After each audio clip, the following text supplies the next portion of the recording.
action মুডত শাসকীয় BJP Modi চাহৰ উপৰি অসমলৈ আহি আছে বিজেপিৰ ৰাষ্ট্ৰীয় কাৰ্যকৰী সভাপতি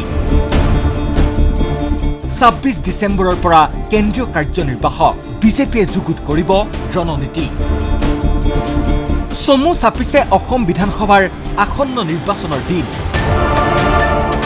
ইয়াকে কেন্দ্ৰ কৰি একশন মুডত উঠি পৰি লাগিছে শাসকীয় বিজেপি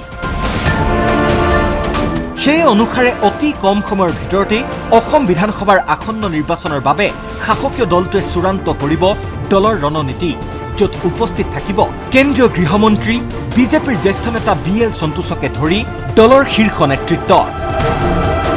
প্ৰধানমন্ত্ৰী নৰেন্দ্ৰ মোদী আৰু কেন্দ্ৰীয় গৃহমন্ত্ৰীৰ অসম ভ্ৰমণৰ প্ৰাক্ষণত বৃহস্পতিবাৰে এই কথা উল্লেখ কৰে মুখ্যমন্ত্ৰী ডক্টৰ হিমন্ত বিশ্ব শৰ্মাই ৰণকৌশলৰ বাবে কালি পাণ্ডা ডাঙৰীয়া আহিব বৈজন পাণ্ডা ডাঙৰীয়া ৰাজ্যিক সভাপতি আছে ৰণকৌশল আমাৰ ভিতৰতে হ'ব আৰু অমিত শাহ ডাঙৰীয়া BL সন্তোষ ডাঙৰীয়া আহিব আমাক মাৰ্গদৰ্শন দিব ইয়াৰ বাবে অগপ গণশক্তিকে ধৰি মিত্ৰ দলসমূহেৰে ইতিমধ্যে সম্পন্ন হৈছে আলোচনা কম সময়ৰ ভিতৰতে চূড়ান্ত হ'ব মিত্ৰ দলসমূহেৰে আসন বুজাবুজিও ইয়াৰ বাবে প্ৰয়োজন নাই হোটেল ৰাজনীতিৰো এই ক্ষেত্ৰত সমৰ্থন আছে মিত্ৰ দলসমূহৰো আৰু সেইবাবে নিৰ্বাচনৰ দিন ঘোষণাৰ পূৰ্বেই মুখ্যমন্ত্ৰীয়ে কৰিলে এই দাবী আমি সংখ্যা নিদিও চৰকাৰ বিজেপিৰ হ'ব 100টো মোৰ সংখ্যা নহয় আপোনালোকে আমাৰ মুখৰ পৰা উলিয়াব খুজি থাকে আমাৰ তেনেকুৱা সংখ্যা নাই কাৰণ অসমৰ ৰাইজে যিমান দিয়ে আমি তাতেই সন্তুষ্ট ৰাইজে আমাক 60খন দিলেও আমাৰ আপত্তি নাই 70খন দিলেও আপত্তি নাই 80খন দিলেও আপত্তি নাই ৰাইজে ঠিক কৰিব বিজেপিয়ে কিমান আসন পাব কিন্তু মই নিশ্চিত যে বিজেপিৰ নেতৃত্বত NDAৰ চৰকাৰ হ'ব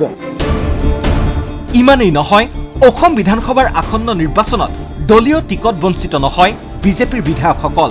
সমষ্টি পুনঃগঠন প্ৰক্ৰিয়াৰ বাবেই মিত্ৰজোঁটৰ অনুকূলে বৃদ্ধি পাইছে 18টা বিধানসভা সমষ্টি আৰু সেইবাবেই এইবাৰ শাসকীয় বিজেপিৰ দলীয় প্ৰাৰ্থী তালিকাত বৃদ্ধি পাব দলৰ যুৱ আৰু মহিলা প্ৰাৰ্থীৰ নাম ক'লে মুখ্যমন্ত্ৰীয়ে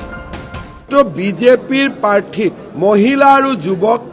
এইবাৰ বৃদ্ধি পাব আৰু অহাবাৰটো 30% ৰিজাৰ্ভেশ্যনে পাই যাব ডিলিমিটেশ্যনৰ পিছত আমাৰ সিট 18টা বাঢ়িছে য'ত নেকি আমি জিকাৰ সম্ভাৱনা আছে এইকাৰণে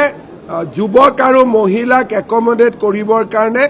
আমি কাৰো টিকেট কাটিব নালাগে আৰু এই ধৰণৰ ৰণনীতিৰে আসন্ন নিৰ্বাচনত দলৰ বিজয় ধ্বজা উৰুৱাৰ লক্ষ্যৰে অহা 26 ডিচেম্বৰৰ পৰা দুদিনীয়া কাৰ্যসূচীৰে শ্ৰীমন্ত শংকৰদেৱ কলাক্ষেত্ৰত অনুষ্ঠিত হ'ব ৰাজ্যিক বিজেপিৰ কেন্দ্ৰীয় কাৰ্যনিৰ্বাহক সভা ক'লে ৰাজ্যিক বিজেপিৰ সভাপতি দিলীপ শইকীয়াই 26 আৰু 27 তাৰিখে প্ৰথমখন আমাৰ কাৰ্যকালত ৰাজ্যিক কাৰ্যনিৰ্বাহক সভা য'ত ৰাজ্যিক পৰিষদৰ সদস্যসকলো উপস্থিত থাকিব শ্ৰীমন্ত শংকৰদেৱ কলাক্ষেত্ৰত গতিকে সেই বৈঠকৰ প্ৰস্তুতি চলি আছে ৰাজ্যিক বিজেপিৰ এই কেন্দ্ৰীয় কাৰ্যনিৰ্বাহক সভাত উপস্থিত থাকিব বিজেপিৰ ৰাষ্ট্ৰীয় কাৰ্যকৰী সভাপতি নীতিন নবীন জ্যেষ্ঠ নেতা BL সন্তোষ নিৰ্বাচনী প্ৰভাৰী বৈজয়ন্ত জয়পাণ্ডাকে ধৰি দলৰ শীৰ্ষ নেতৃত্ব যিসকল নেতাই ৰাজ্যিক বিজেপিৰ নেতৃত্বক বিধানসভাৰ আসন্ন নিৰ্বাচনৰ বাবে প্ৰদান কৰিব পৰামৰ্শ এই বৈঠকতো আমি আশা কৰিছো যে আমাৰ নতুনকৈ নিৰ্বাচিত কাৰ্যকৰী সভাপতি নীতিন নবীন ডাঙৰীয়া BL সন্তোষ ডাঙৰীয়া আৰু আমাৰ নিৰ্বাচনৰ বাবে বিশেষভাৱে নিযুক্তিপ্ৰাপ্ত প্ৰভাৰী বৈজয়ন্ত পাণ্ডা ডাঙৰীয়া হৰিশ দ্বিবেদী ডাঙৰীয়া সকলো উপস্থিত থাকিব ইয়াৰ আগে পাছে অসমলৈ আহিব দেশৰ প্ৰধানমন্ত্ৰীৰ লগতে কেন্দ্ৰীয় গৃহমন্ত্ৰীও যিয়ে দলটোক আসন্ন নিৰ্বাচনৰ বাবে প্ৰদান কৰিব সঞ্জীৱনী সুধা যাক লৈ চলিছে সৰ্বত্ৰ ব্যাপক চৰ্চা এতিয়া অপেক্ষা কেৱল সময়লৈ ভিডিঅ' জাৰ্নেলিষ্ট বিপুল কলিতাৰ সৈতে মুকুট ৰয়ৰ ৰিপৰ্ট ND24